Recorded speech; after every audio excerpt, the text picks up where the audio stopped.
Olá, irmãos, olá, amigos. Com satisfação, mais uma vez aqui estamos para mais um vídeo espírita. Desta vez vamos falar sobre a lei de reprodução, mas inicialmente vamos desejar que todos nós estejamos em paz e levando a paz aonde quer que estejamos. Que assim seja. Vamos falar da lei de reprodução e, para falar dessa lei, nós vamos tocar nos seguintes pontos: as leis morais de Deus, a utilidade dos seres criados, as criaturas de Deus, o homem como co-criador na obra divina, casamento, vamos falar de casamento rapidamente, da família, da gravidez, dos obstáculos à reprodução, da interferência da ciência na lei de reprodução e da reprodução artificial. A lei de reprodução é uma das leis morais criadas por Deus para o governo da sua criação, de tudo o que existe. As leis morais são leis divinas e abrangem os dois princípios criados para constituir o universo. O princípio espiritual, o espírito, e o princípio material, a matéria. No tocante à matéria, atuam as leis físicas. As leis são físicas e são tratadas pela nossa ciência materialista. No que tange ao espírito, imperam as leis morais. Leis morais são as que envolvem os homens e no que cabe à sua vida, à sua conduta, no seu convívio com a natureza, com os seus semelhantes e com Deus. Na obra de Deus, tudo tem utilidade e objetivo. Nada foi criado sem motivo. E tudo obedece às leis divinas, que são infalíveis, perfeitas e eternas. As leis divinas interagem umas com as outras. Uma lei importante para o nosso tema é a lei de progresso e a lei de trabalho, por exemplo. A lei de progresso e a lei de trabalho, por exemplo, se entrelaçam com a lei de reprodução, que é o nosso tema básico. Os seres criados simples e ignorantes estão se aperfeiçoando devido à lei de progresso. Encontram-se cada um deles, porque tudo depende da vontade, do empenho, do esforço próprio de cada um. Então, cada um está num determinado estágio de progresso evolutivo. Como a comprovar a utilidade de tudo na criação, os espíritos, criaturas de Deus, trabalham na obra divina, co-criando também. Eles também criam, segundo as aptidões conseguidas no avanço próprio de cada um. Nos mundos que se estão formando no universo, equipes de espíritos atuam e agem subordinadas a uma hierarquia de espíritos. Por sua vez, essa hierarquia de espíritos comandada por espíritos puros, incumbidos de realizar as atribuições que lhes foram recebidas diretamente de Deus por eles. A participação dessas equipes de espírito consiste em organizar não só a matéria inerte, que, sob condições propícias, vai assimilar o princípio vital, que lhe agregará vitalidade e possibilitará que tenha vida na forma de matéria orgânica. Então, os espíritos, as equipes espirituais trabalham nos mundos que se estão formando para atingir, criar, chegar à matéria orgânica, com vida e capaz de nela habitarem espíritos.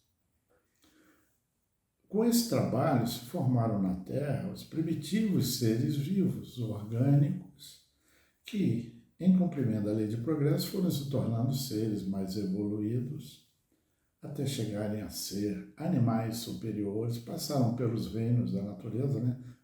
Minerais, animais, vegetais, e chegaram a ser animais superiores, que juntaram ao instinto que lhes é característico, inteligência, raciocínio, livre-arbítrio, razão, vontade, sentimentos, noção de Deus e passaram a praticar o bem, a justiça, o amor, a caridade. Se tornaram homens que seguem se aperfeiçoando em uma movimentação contínua por meio das reencarnações, como sabe todo espírito. A existência dos seres vivos, por determinação divina, tem continuidade graças à lei de reprodução, que é válida para vegetais, animais e homens. A lei de reprodução confere aos seres vivos, em que se inclui, obviamente, o homem,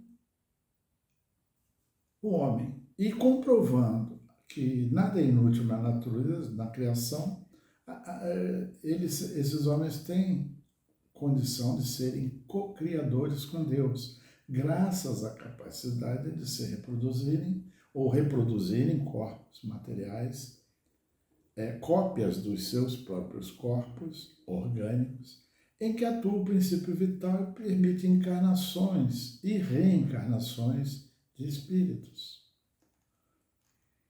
Lembremos-nos de que Jesus nos disse, conforme está lá em João, capítulo 10, versículo 34, que somos deuses. O homem, se reproduzindo, cria apenas os corpos materiais orgânicos que são necessários às reencarnações de espíritos, estes sim criados por Deus e previamente existentes aos corpos que são criados pelo homem. Espíritos esses que precisam de vivência na matéria, que lhe propiciará vivências várias na matéria que lhe propiciarão resgatar os débitos que eles têm perante a lei divina, por meio das reencarnações em que vão se aperfeiçoando conforme se esforcem para isso. Os corpos materiais são criados em conformidade com as condições e propriedades materiais de cada uma das muitas moradas da casa do Pai. Cada mundo tem o corpo material propício e adequado à natureza da sua matéria. E os espíritos nos dizem que a matéria existe em estados que nós sequer imaginamos. Os homens são, na verdade, descendentes de seres primitivos, em processo de aperfeiçoamento, em cujos corpos materiais espíritos reencarnam, na verdade, sempre os mesmos espíritos, que estão ainda longe da perfeição, e vão reencarnar tantas vezes quantas necessárias ao seu aperfeiçoamento. No ambiente espiritual da Terra existe, ansiosa por encarnar, uma população, segundo a informação de espíritos sábios, de mais que o triplo da população encarnada, que neste início de 2023 chegou ao valor de 8 bilhões de seres. Uma população aguardando reencarnação, precisando de corpos que os homens reproduzam, é praticamente o triplo da população atual da Terra. Conforme a questão 687 do Livro dos Espíritos, há um permanente equilíbrio populacional, razão pela qual não há o que temer em termos de excesso populacional. Sabemos de nações que controlam sua população e é uma preocupação da nossa humanidade que a população cresça a ponto de não haver alimento para todo mundo, né? Não haver condição de vida na Terra. Mas esse equilíbrio populacional se mantém por meios que a gente nem percebe, conforme, segundo um magnífico plano divino para sua obra, que governa, que sua obra segue. Podemos adiantar aqui que cataclismos, pandemias, acidentes coletivos e guerras ceifam coletivamente muitas existências carnais ao mesmo tempo e também contribuem para o equilíbrio, para esse equilíbrio. Nada é inútil na criação. A questão 689 do Livro dos Espíritos informa que a atual raça humana decrescerá e desaparecerá, será substituída por raças mais aperfeiçoadas, que descenderão da atual, serão descendentes das de hoje, como os homens civilizados atuais de hoje descendem de seres brutos e selvagens de tempos primitivos. Vamos falar mais diretamente da reprodução. Conforme as questões 695, 696 e 701 do Livro dos Espíritos, muito embora a reprodução ocorra naturalmente pela união livre e fortuita dos sexos, quando ela acontece mediante uma união estável e permanente de dois seres, via casamento, por exemplo, isso demonstra um progresso. Casamento é um avanço, constitui um dos primeiros atos de progresso na marcha da humanidade. E, além do mais, é um avanço porque requer solidariedade fraterna. Nós temos que amar a todos igualmente, amar ao próximo como a nós mesmos. E o casamento requer uma solidariedade fraterna no convívio do par, do casal. Além disso, o casamento favorece convivências regenerativas de espíritos que são devedores uns dos outros e também têm débitos perante a lei divina. A abolição do casamento traria atraso para a sociedade humana, né? Sociedade humana. Seria uma regressão à vida dos animais e à infância da humanidade, colocando o homem até abaixo de certos animais que mantêm uma união constante, né? Contínua. Falando em casamento, não podemos deixar de falar da família. A família, no livro Vida e Sexo, o Espírito Emmanuel afirma que a constituição da família, devido à sua função regenerativa para os espíritos, é das mais importantes associações existentes na Terra. E ele diz mais que, por intermédio da paternidade, da maternidade, o homem e a mulher adquirem mais amplos créditos da vida superior. E tem-se dessa forma, no Instituto Doméstico, uma organização de origem divina, em cujo seio encontramos os instrumentos necessários ao nosso aprimoramento para a edificação de um mundo melhor. No dizer de benfeitores espirituais, por desconhecimento das verdades da vida, casais estão se deixando levar por futilidades, preconceitos, experiências de subnível e adiante tarefas, lutas e realizações, que seriam sublimes, sem desconfiar que tudo deverá fatalmente voltar, porque é na família que se paga o custo inevitável da regeneração. Emmanuel nos fala disso. Gravidez. A gravidez é a fase da reprodução de corpos, dos corpos em que vão encarnar espíritos, que estão necessitados das experiências da matéria, como já falamos, E a gravidez acontece quando entre os pais e os espíritos que vão reencarnar, existe uma adequada harmonia de vibrações energético-fluídico-magnéticas. André Luiz explica que filhos e pais, indubitavelmente, ainda mesmo quando se cataloguem distantes uns dos outros, sob o ponto de vista moral, guardam sempre afinidade magnética entre si. A aproximação do futuro filho e a futura mãe, e vice-versa, obedece a mecanismo e conjuntura vibratória que envolve afinidade e sintonia originárias de vidas pregressas, como também de verdadeira hipnose com influências mútuas entre mãe e reencarnante. André Luiz nos informa da existência do Ministério da Reencarnação, onde, previamente à gravidez, espíritos trabalhadores responsáveis realizam trabalho de verdadeira engenharia para conseguir a necessária e adequada condição fluídico-magnética que a reencarnação requer. Eles fazem esse trabalho cotejando dados de estudos de registros perispirituais, definem providências e avaliando pendências de ajuste no tocante à lei divina, juntamente com as escolhas feitas pelo próprio interessado na reencarnação, que é o espírito devedor. Disso resulta um plano reencarnatório. Dá uma trabalheira boa para eles, uma verdadeira engenharia que eles realizam.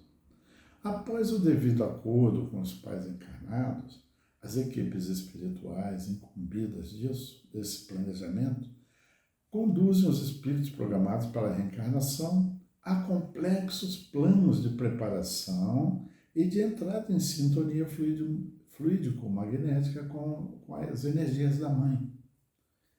Se o espírito que vai reencarnar já dispõe de algum progresso, ele estuda e prepara, juntamente com as equipes do Ministério da Reencarnação, incumbidos do planejamento da sua reencarnação, as possibilidades e questões relacionadas à família, conformação corporal, faculdades inatas e outras a serem conquistadas na encarnação que está sendo planejada. Boa parte de nós planejamos, juntamente com esses engenheiros da reencarnação, em função das conquistas que auferimos e das necessidades de resgate que ainda mantemos, mediante expiações e provas, que temos que resgatar mediante expiações e provas, o que será melhor para nós. A questão 18 do Livro dos Espíritos nos fala que quando o espírito encarna num corpo em formação, um laço fluídico, que é uma expansão do seu perispírito, o liga ao germe que o atrai por uma força irresistível desde o momento da concepção. O perispírito, pelas propriedades materiais que ele possui, sabemos que ele é semimaterial, se une molécula a molécula ao germe do corpo que se forma, num processo como o de enraizamento da planta na terra. As questões 344 e 345 do Livro dos Espíritos nos fala que o laço fluídico, essa extensão do perispírito que se une molécula a molécula ao corpo que se está formando, cada vez mais vai se apertando até o instante em que a criança vê a luz. Caso o espírito recue diante da prova escolhida, naquele planejamento, naqueles contatos prévios com as equipes do Departamento de Reprodução, de Reencarnação e Reprodução, e caso os laços que o prendam ao corpo ainda estejam fracos, ele pode se romper por vontade do espírito, que não quer continuar mais. Então se interrompe essa sua união que estava sendo preparada ao corpo, e em tal caso a criança não vinga. É o aborto natural, vamos dizer assim. ele se dá por incompatibilidade, por temor do espírito, em passar pelas provações que ele próprio escolheu, combinou com as equipes, né, que prepararam o plano reencarnatório, tudo isso. Vamos falar agora de obstáculos à reprodução.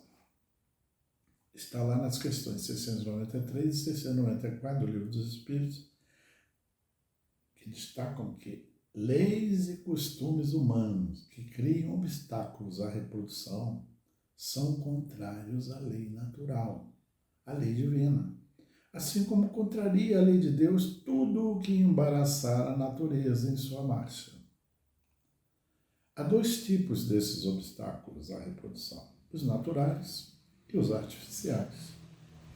Os obstáculos naturais compreendem aqueles casos em que o casal manteria relações sexuais apenas nos períodos não férteis do ciclo menstrual, né? Mas pode ser o caso também de ser uma expiação e prova para o casal. Isso, expiações e provas necessárias para os dois, em consequência deles terem utilizado em encarnação anteriores seu livre-arbítrio em descumprimento da lei de reprodução, por exemplo. São casos em que se apresentam dificuldades naturais à maternidade e à paternidade, em consequência, então, desses débitos contraídos. Casos de casais ansiosos são esses casos em que se vê casais ansiosos por terem filhos, mas que não conseguem gerá-los, devido à infertilidade e outras dificuldades de reprodução, como aquelas causadas, por exemplo, por endometrioses, problemas nas trompas, não produção de óvulos, lesões genitais, moléstias de etiologia obscura, etc. Os obstáculos artificiais são aqueles utilizados pelos homens, pelo ser humano, quando utilizando métodos impeditivos à reprodução, como preservativos, pílulas anticoncepcionais, cirurgias de vasectomia, ligadura de trompas, até ervas e chás que existem por aí. O aborto, naturalmente, é um dos obstáculos à reprodução. Vamos falar dele especificamente daqui a pouco. Os casais, que são compostos por espíritos, né? Se esses espíritos já apresentam uma certa evolução, geralmente assumem, antes da reencarnação, o compromisso de receber e cuidar de tantos filhos em tais períodos, etc. Quando já encarnados, porém, muitos desses casais se esquecem do que assumiram e passam a estabelecer ou a opor obstáculos à reprodução que iria dispor corpos para a encarnação de espíritos que podem estar ligados a eles ou não, na maioria dos casos ligados a eles. O Espiritismo, levando em conta o livre-arbítrio, considera o planejamento familiar como uma questão de foro íntimo, mas ensina que o casal nunca se eximirá dos imperiosos resgates de que precisa, em função do passado de ambos e daqueles que teria que receber como filhos, né, como compromisso assumido antes de encarnarem. Impedir a reprodução, obstruir a recepção de filhos, qualquer que seja o motivo, apenas transfere para encarnações futuras o compromisso e a responsabilidade que assumiram. Sempre acarretará, então, a postergação ou a oposição de obstáculos à reprodução, sempre acarretará a reprogramação de reencarnação, porque são objeto da justiça divina. Obstando a reprodução meramente para a satisfação da sensualidade, o ser humano demonstra que nele ainda persiste e predomina a matéria sobre o espírito. As soberanas leis da vida possuem meios de fazer com que os espíritos rejeitados pela irresponsabilidade e leviandade de pais que agem ou agiram desconsiderando as leis divinas, que esses espíritos cheguem a eles por outras vias, até que cheguem até seus devedores e credores, né, ou credores, em circunstâncias talvez muito dolorosas e complicadas. Podemos imaginar como, né? E isso justifica tantos casos, tantas aberrações que vemos aí nas filiações. Dentre os meios de obstar a reprodução, o pior deles é, sem dúvida, o aborto. A questão 358 do Livro dos Espíritos nos diz que há crime sempre que se transgride a lei de Deus. Então, há crime sempre que for tirada a vida de uma criança antes do seu nascimento. Porque essa ação impede que esse espírito, o espírito da criança, que viria a encarnar na criança, impede a ele de passar pelas provas a que o corpo que se estava formando iria permitir, iria servir de instrumento.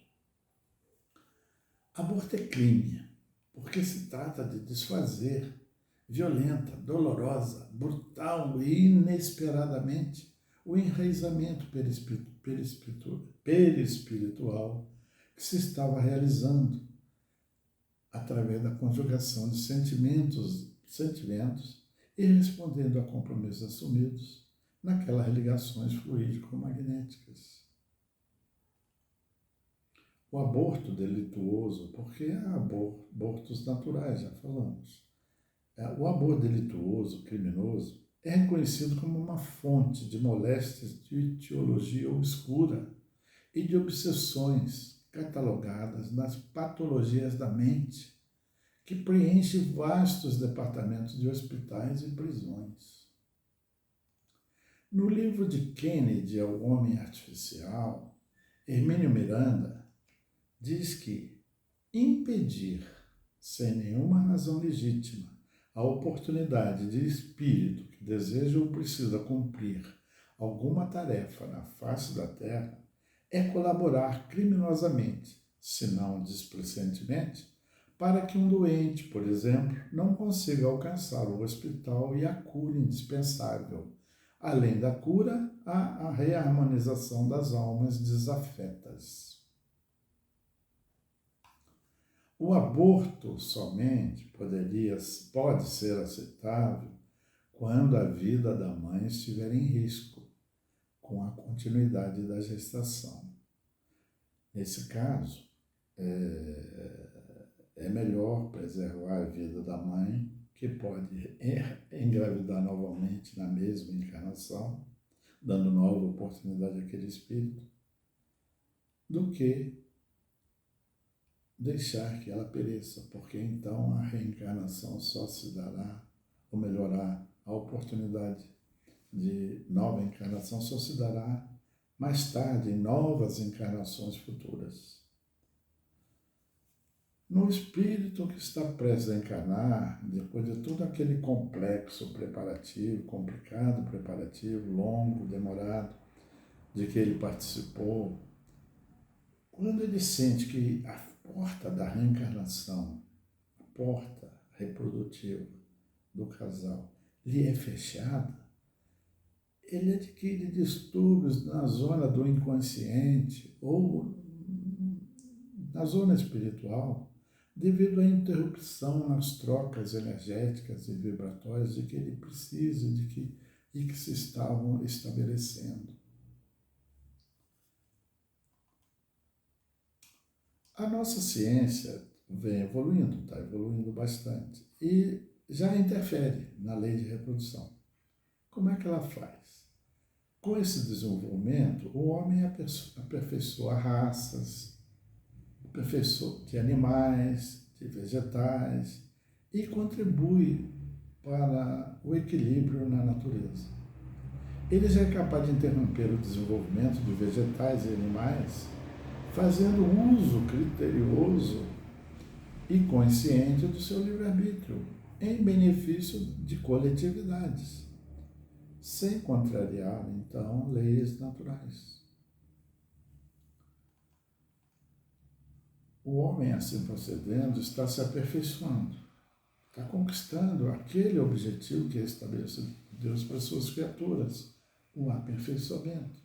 O homem demonstra progresso ao regular e controlar a reprodução animal e vegetal, caso surjam ameaças de que ela se torne exagerada e nociva para outras espécies e até para ele próprio, o homem.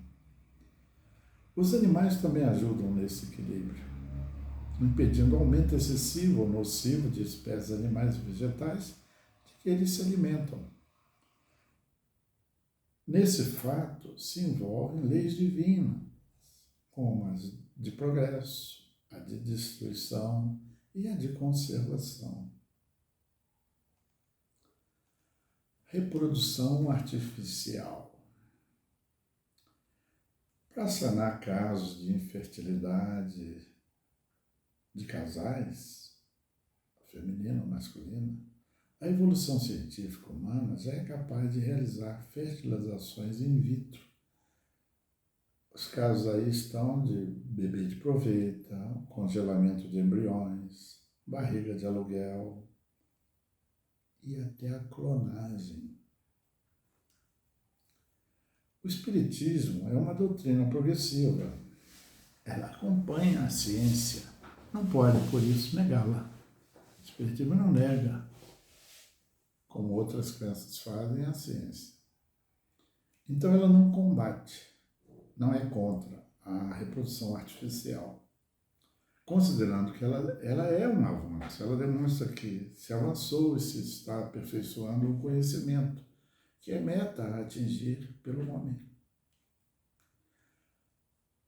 Vamos falar um pouquinho da barriga de aluguel, que é um caso interessante. Cabe observar que estão envolvidos nesse procedimento caridade e profundo e benéfico entrelaçamento dos espíritos do bebê à mãe biológica. As mães originais é uma caridade porque quantas mães originais praticam o aborto, interrompendo gestações que podem redimir a muitos, enquanto que mulheres férteis se dispõem a ajudar esses casais, oferecendo-lhes a sua barriga, alugando a barriga. Mães de aluguel, então, são bem vistas pelo Espiritismo, porque auxiliam caritativamente no processo reencarnatório, no processo de reprodução. Na verdade, reprodução não, porque a reprodução é pelo casal original, né? Mas é um processo de reencarnação. Há que ser lembrado que a gestação do bebê num útero estranho ao da mãe oficial só é permitido desde que os responsáveis espirituais da reencarnação vejam nisso proveito para ambos. Na questão 8 do Livro dos Espíritos, aprendemos que o acaso não existe. Então, sem dúvida, existe ligação entre os espíritos envolvidos nesse processo. Pai, mãe e a mãe de aluguel. O embrião, sem dúvida, representa uma forte união com o pai e com a mãe, naturais, originais. Mas o seu desenvolvimento em outro útero, a barriga de aluguel, inclui mais um elemento na cena reencarnatória, pois o organismo da mãe de aluguel, em que acontece a gestação, é quem supre o feto de energias que criam inexorável entrelaçamento espiritual. Mas eles têm relação anterior, que é vista pelos espíritos encarregados, trabalhadores lá do Departamento de Reencarnação. Clonagem, vamos falar daqui da clonagem. Na Escócia, em 1996, a ciência humana conseguiu clonar com sucesso uma ovelha que foi chamada de Dolly, né? Isso representa, na verdade, um importante marco científico e evolutivo do homem, abrindo diversas portas para a ciência moderna, como, por exemplo, o legado desse experimento mostra que é possível reproduzir as chamadas células-tronco, órgãos, né? E se aplica à medicina regenerativa de órgãos e dos próprios corpos humanos. Progresso. O problema é que o espírito, o ser vivo, precisa do espírito para... Ele tem vida, tem princípio vital, vitalidade, mas para animá-lo efetivamente é preciso o espírito. E isso a nossa ciência não consegue. As tentativas são muitas para se obter um resultado, às vezes, eu diria que quase que por acaso, né? Mas o espiritismo não combate a clonagem. Vamos lá, irmãos. Filhos não são realizações fortuitas. São resultado de compromissos assumidos pelos futuros genitores antes da reencarnação, visando o aperfeiçoamento tanto deles como dos próprios filhos. A continuidade dos seres vivos na Terra é garantida pela lei de reprodução e ela vale para vegetais, animais e homens. Embora resulte em progresso para a humanidade, lamentavelmente, muitos esforços dos cientistas para conseguir avanços, via de regra, são movidos por sentimentos pessoais egoístas, orgulhosos e vaidosos, em que a intenção principal é conquistar a vitória pessoal, fama e um reconhecimento geral, o que, sob o ponto de vista espiritual, poderia lhes tirar o mérito. A sorte deles, vamos dizer assim, é que isso só não acontece, a perda do mérito, porque eles têm o atenuante dos benefícios coletivos que seu esforço vem a apresentar para a coletividade. Fora da caridade não há salvação. Graças ao aperfeiçoamento conquistado, o homem tem sobre os demais seres vivos um poder que deve sempre usar para o bem, sem dele abusar. O poder de regular e controlar a reprodução, em função das necessidades, controlar e regular a reprodução em função das necessidades que surgem, mas não tem o poder, o dever, o direito de entravá-la sem motivo justo. O Espírito Emmanuel alerta que eles, espíritos, não acreditam que a coletividade humana esteja, por enquanto, habilitada espiritualmente para controlar o renascimento na Terra, sem prejudicar seriamente o desenvolvimento da lei de provas purificadoras, regeneradoras. O mais sensato, então, é não criar obstáculos à volta de espíritos ao corpo material. Caros irmãos, cabe-nos refletir bastante sobre isso e manter conosco a paz que nosso Mestre Jesus nos permite. Conservemos a paz, que assim seja.